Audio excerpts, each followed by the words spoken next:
Many people in Gaza, like Mohammed, have been granted permits to work in Israel.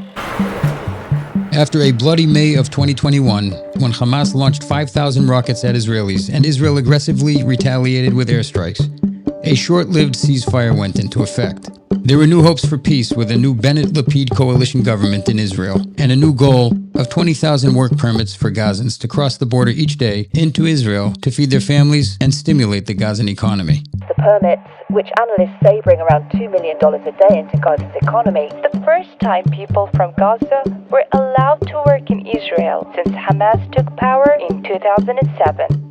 But how was this gesture for peace received by the Gazan people and their government? And why didn't it work?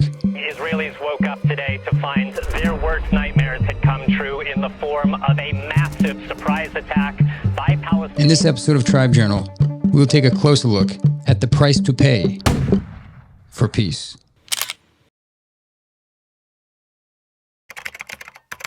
Palestinian demand for Hebrew classes at the Nafha Language Center in Gaza has increased fourfold. In Gaza, I made a maximum of $15 a day, while in Israel, I made a minimum of $150 a day. I came to learn Hebrew, so it would be easier for me to work in Israel. I'm very happy to get a permit. My life is totally different now. When Israel unilaterally removed all Jews from the Gaza Strip in 2005, everyone was looking forward to a quiet border. But Gaza continued to launch rockets and terror attacks at Israel, forcing Israel to close the border to Gazan workers to protect Israeli citizens.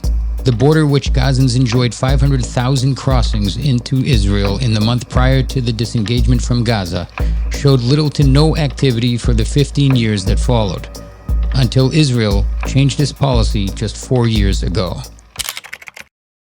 5,000 Palestinians hold these permits, and now Israel announced 2,000 more permits will be released. Israel adding new permits as a result of the understanding reached between it and Hamas.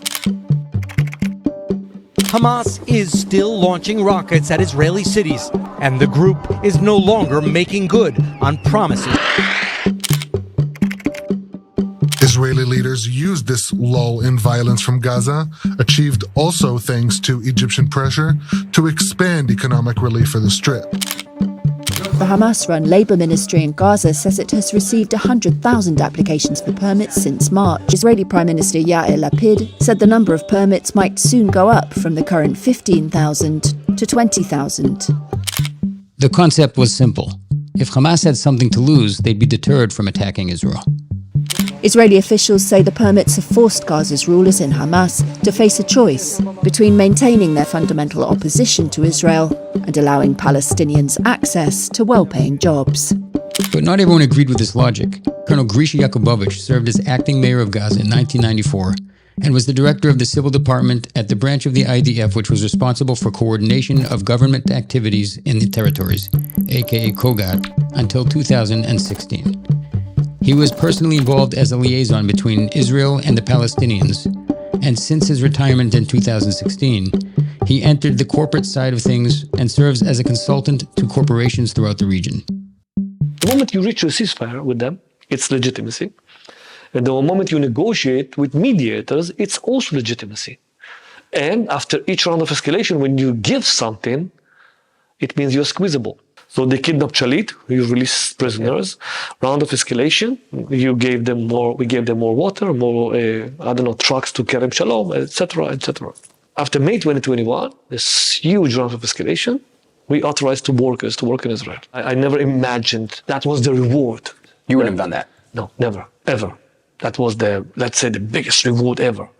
If you give, it's only for, something, for a big deal. Like no tunnels, no rockets, no nothing. Only then you give that. And what did they give it for? I don't know. I don't know. I haven't been there. But it was a mistake. And I've said it. It's a mistake. I understood that Hamas is ISIS. While Israel defended against rockets and terror, the government simultaneously tried to buy peace with Gazans by issuing job permits. Did these concessions reduce support for Hamas or only help them? In December 2021, a team from Tel Aviv University analyzed data to determine how employment rates in Gaza impact support for Hamas. The article concludes that, quote, the effective employment of 10,000 Gazans in Israel on unemployment in the Gaza Strip is likely to be limited. due to the considerable size of the Palestinian local labor force. In addition, its effect on support for Hamas is unclear. The article went on to point out that to achieve a significant reduction to unemployment of 10%, Israel would need to issue approximately 40 to 50,000 work permits. Even if theoretically Gazans could reach border equilibrium with Israel, 150,000 Gazan workers would negatively impact unskilled labor markets in Israel, and in particular, it would negatively impact the Arab-Israeli citizen workforce. In other words, the Israeli employment market for unskilled labor is simply not large enough to make a significant reduction to unemployment in Gaza.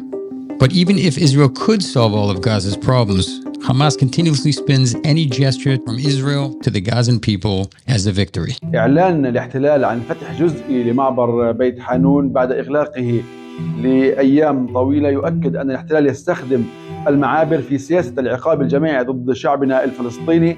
أهلنا في قطاع غزة من حقهم أن يدخلوا ويخرجوا إلى قطاع غزة بحرية كاملة وفق كل القوانين الدولية والإنسانية. الاحتلال ما زال يغلق غالبية المعابر وبشكل كبير مما يؤثر على كل الأوضاع الإنسانية والاقتصادية الصعبة في قطاع غزة. And it's this fabrication of narratives that turn goodwill gestures for peace into weapons of war. Let me give you an example. Let's go to 73 Yom Kippur War. Who won, Israel or Egypt?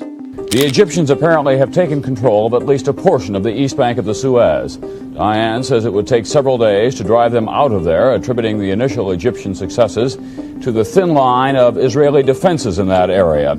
Egypt maintains it has taken control of the entire beach. They surprised us. There is a museum of the 73 war, Yom Kippur War.